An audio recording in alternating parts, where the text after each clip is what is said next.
Chapter 13. Everyone knows the King of the Sea. I didn't care what Cecile called her new self or how much dust she blew off paths with her poems. She was Cecile Johnson to me, and I didn't appreciate her so-called new self or her new name.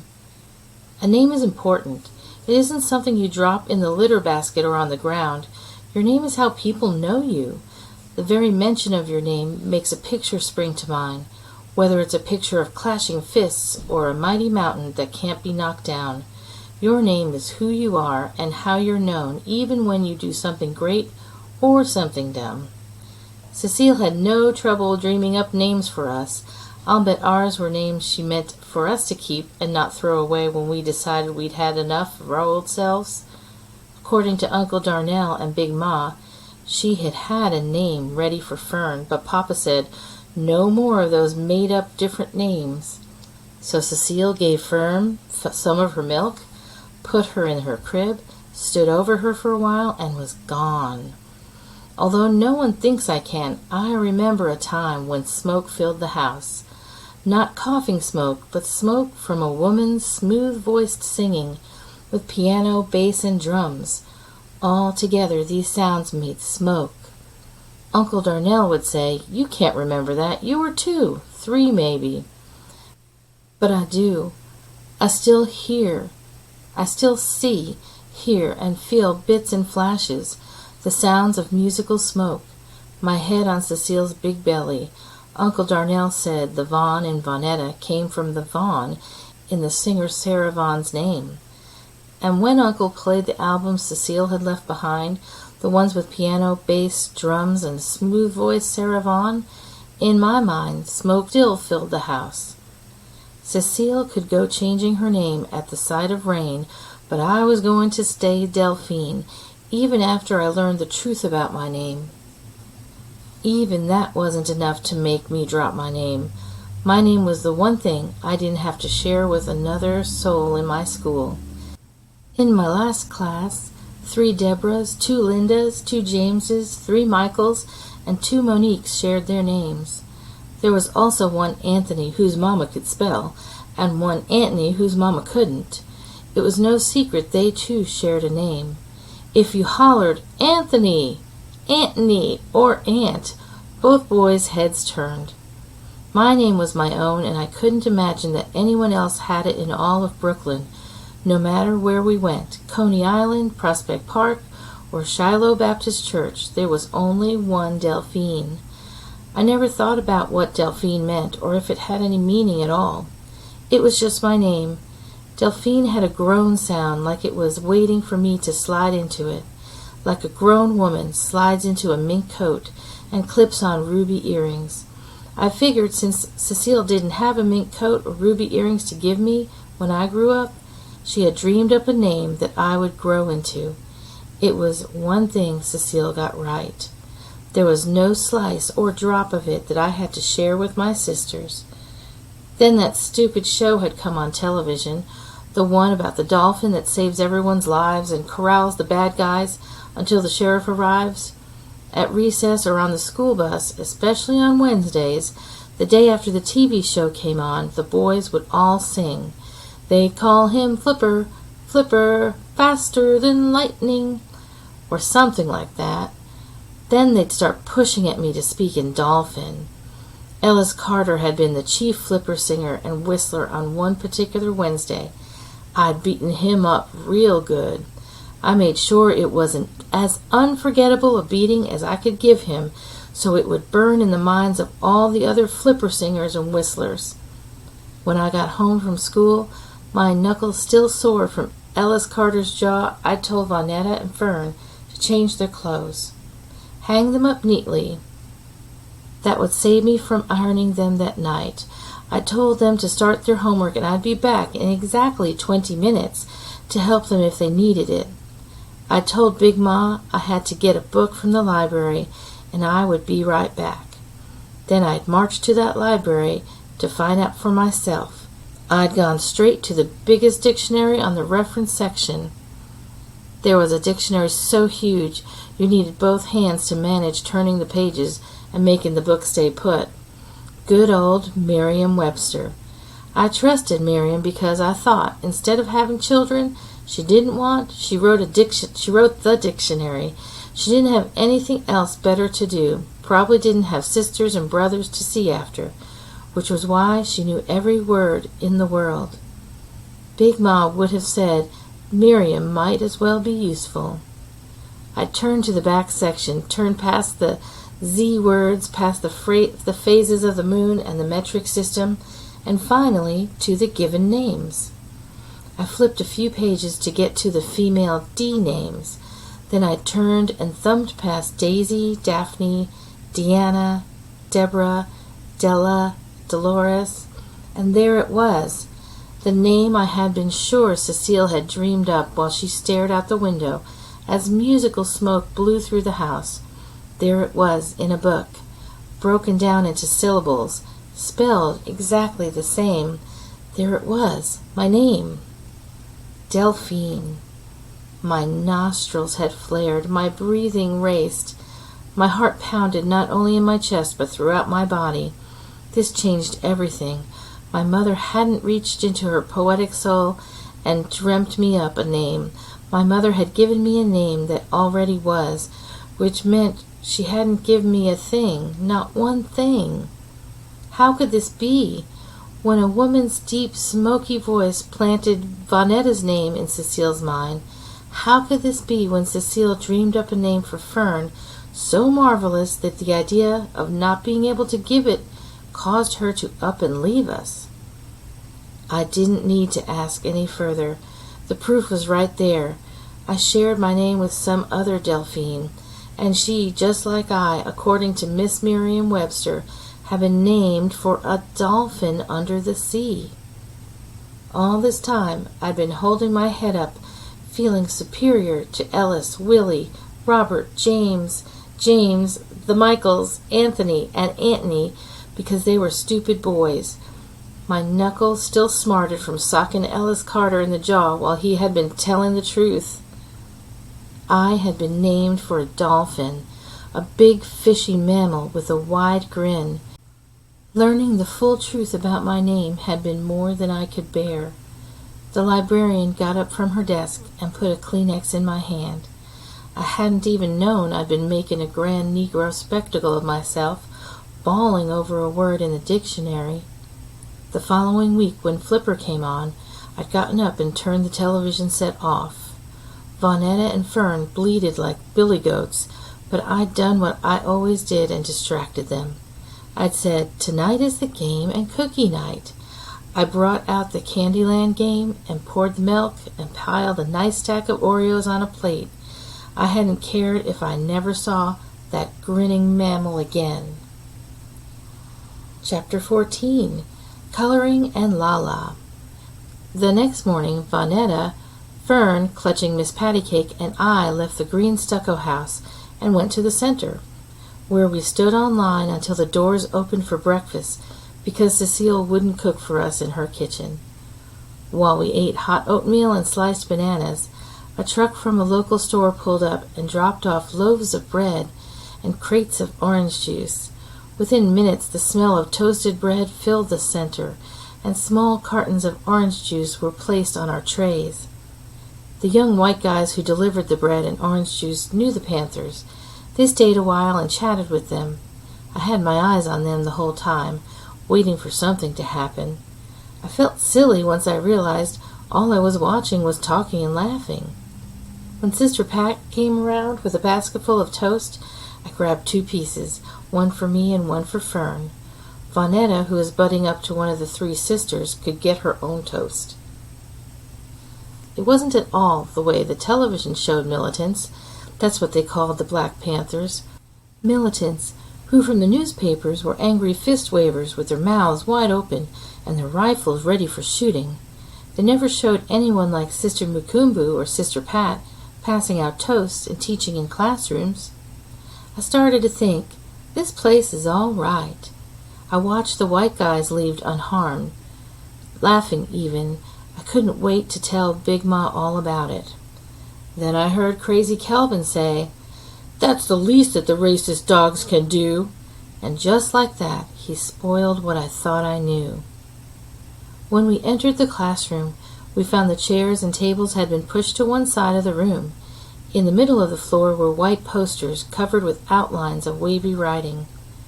We stood on the edges of the room, surrounding the posters, like we were on dry land and the posters were floating out to sea.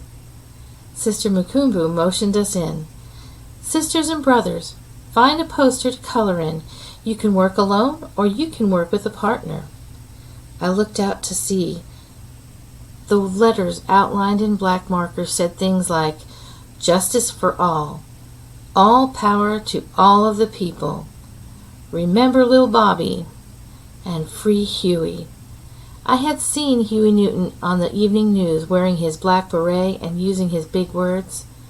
Big Ma called him the main trouble stirrer because he was the leader of the Black Panthers. The only famous Bobby I knew was Bobby Kennedy. Even though Bobby Kennedy had been killed, I didn't think the Black Panthers wanted us to remember Bobby Kennedy. They were talking about some other Bobby, a little Bobby. I wonder if he had been killed like Bobby Kennedy. Why else would they want us to remember him if he were still alive? Sister Mukumbu said, "Yesterday we learned revolution means change, and that we can all be revolutionaries." As she spoke, we stepped carefully between the posters, choosing one and then plopping down next to it. Sister Pat passed around a bucket of magic markers and crayons. Part of me felt like repeating Vonetta's words. "We didn't come for the revolution, we came for breakfast." But part of me wanted to see what it was all about. That part reached into the bucket for a thick magic marker. Vonetta and Fern each took crayons. Fern took an extra crayon for Miss Pattycake. I decided on the Free Huey poster since I didn't know who Little Bobby was. Fern and I squatted down by our poster. Next to Fern sat Miss Pattycake with her arms reaching out. I chose the right poster. Fern colors small and snail-like. There was no need to grab the sign with a lot of letters, since it would be just the two of us coloring. Instead of sticking with us, Vonetta ran over to the middle Ankton girl, that was their last name, Ankton, and began coloring with her and her younger sister. I couldn't say I was surprised. Then I heard the middle Ankton girl say, "What's wrong with your little sister?" Vonetta tried to act like she hadn't heard and kept coloring the P in power. "Why she run around with her dolly?" Vonetta, who is loud and showy and crowy, had to swallow her words. "She likes it, that's all." Vonetta now sounded low and small, and it served her right. I watched Fern move her crayon in small black circles. I could hear her singing "La la la" to herself, and I recognized the tune.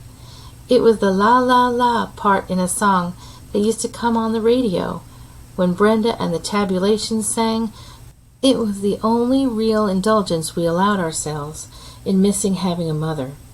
Brenda and the Tabulations, Vonetta, Fern, and I sang "Dry Your Eyes" whenever the disc jockey played it on WWRL. So I sang the "La la la" part with Fern, making a nice wall around us to keep that laughing Ankton girl on the outside. We all have our "La la la" song, the thing we do when the world isn't singing a nice tune to us. We sing our own nice tune to drown out ugly.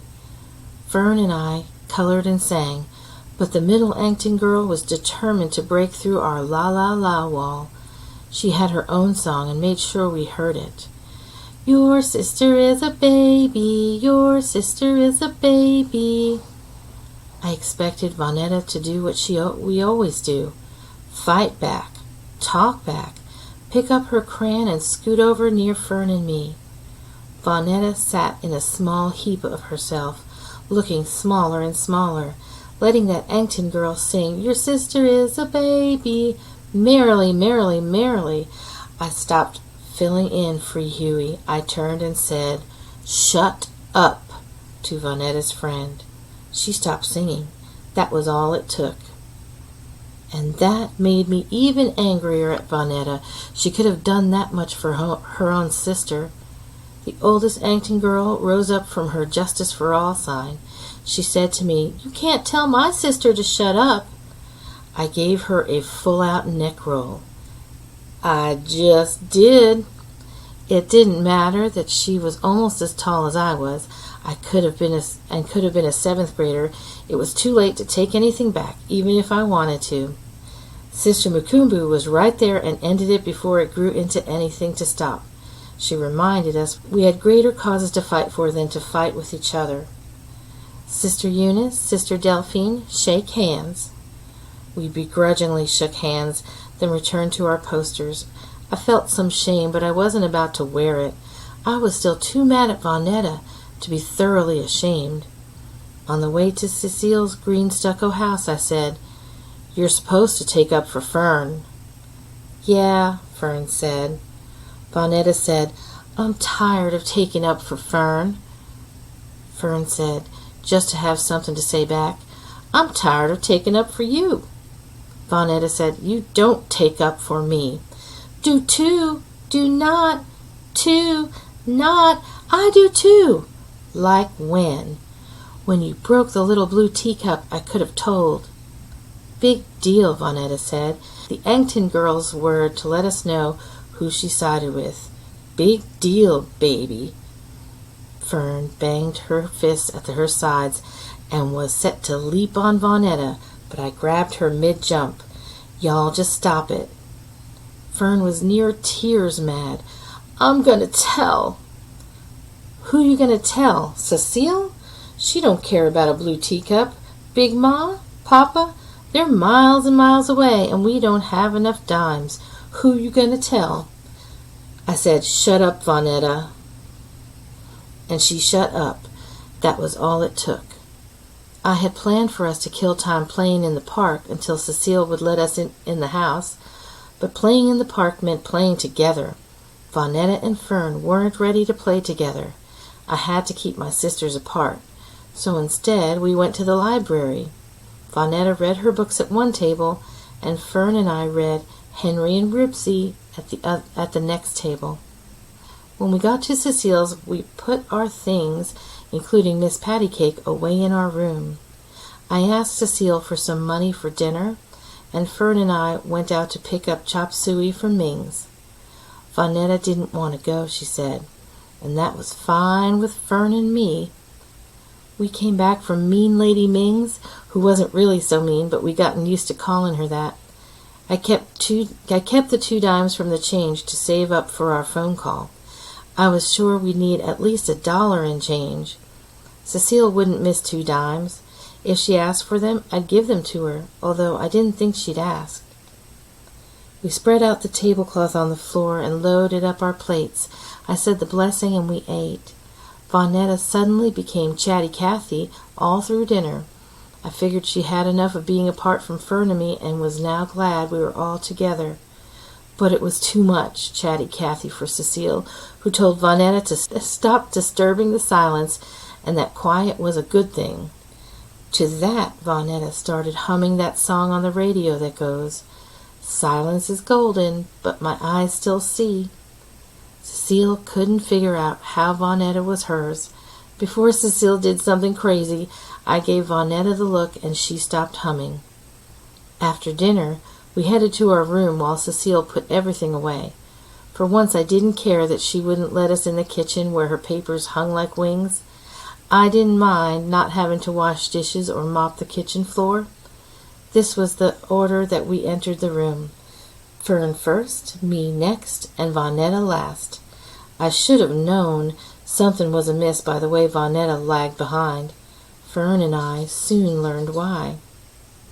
Chatty Cathy hadn't missed the company of her sisters.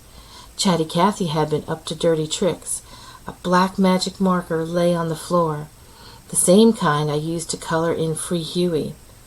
Vonetta had gone over Miss Pattycake with the black magic marker, leaving pink lips and pink rouge circles peeking out on the once white face. To tell the truth, Miss Pattycake was never as white as the day Fern got her. After enough biting, dragging around, and loving up, Miss Patty was off-white or light-skinned, as Fern would say. As it was, Miss Pattycake was a long way from her pinkish-white self.